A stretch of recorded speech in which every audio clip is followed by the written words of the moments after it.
सूरज अभी नौकरी की तलाश में है। घर की हालत ठीक न होने के कारण उसकी पढ़ाई ज्यादा नहीं हुई है।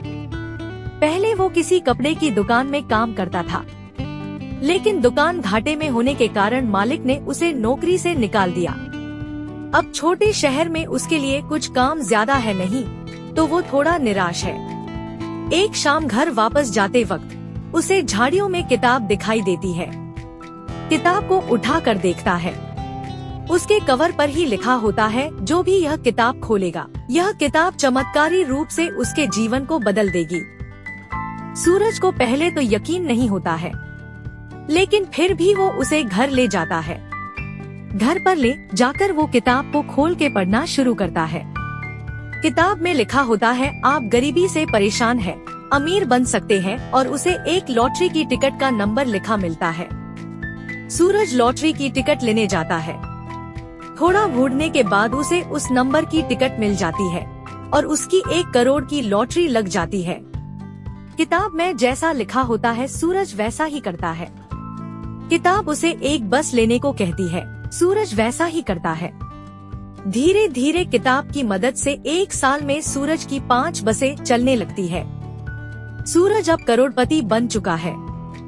समय ऐसे ही काम कर रहा था। सूरज की इनकम बहुत ज्यादा हो चुकी थी। वह पैसों के नशे में कुछ ज्यादा ही उड़ने लगा था।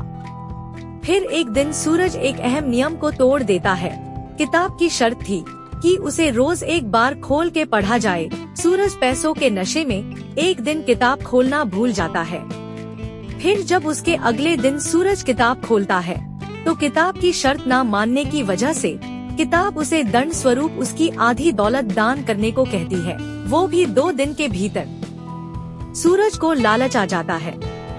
वो किताब की बात नहीं मानता। उसकी बात ना मानने पर किताब उसे आखिरी चेतावनी देती है और लिखती है कि अगर उसने नहीं किया तो उसकी सारी दौलत बहुत जल्द खत्म हो जाएगी। सूरज को अब गुस्सा आता है।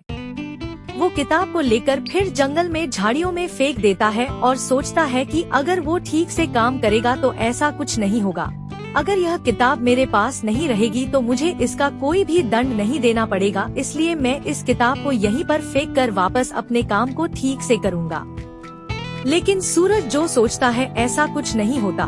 उसकी एक बस किसी बड़े नेता के घर की दीवार तोड़ देती है। फिर सूरज पुलिस और कचहरी के चक्कर में फंस जाता है। उसे जेल भी हो जाती है। धीरे धीरे किताब ने जो बोला वो होता है। सूरज फिर अपनी पहली सी हालत में लौट आता है। सूरज उस किताब को खोजने फिर जाता है, लेकिन सूरज को वह किताब कहीं भी नहीं मिलती। अब वह अपने सर को पकड़कर बहुत रोता है और बोलता है कि जीवन में हमेशा अपने कार्य को नित्य और नियम से करना चाहिए। आज मैंने मेरे पास जो कुछ था वह सब कुछ खो दिया, लेकिन उसे वो नहीं मिलती। शायद अब वो और किसी का भविष्य बदल रही होंगी। तो दोस्तों, अगर आपको यह कहानी पसंद आई हो तो कमेंट कर जरूर बताएं।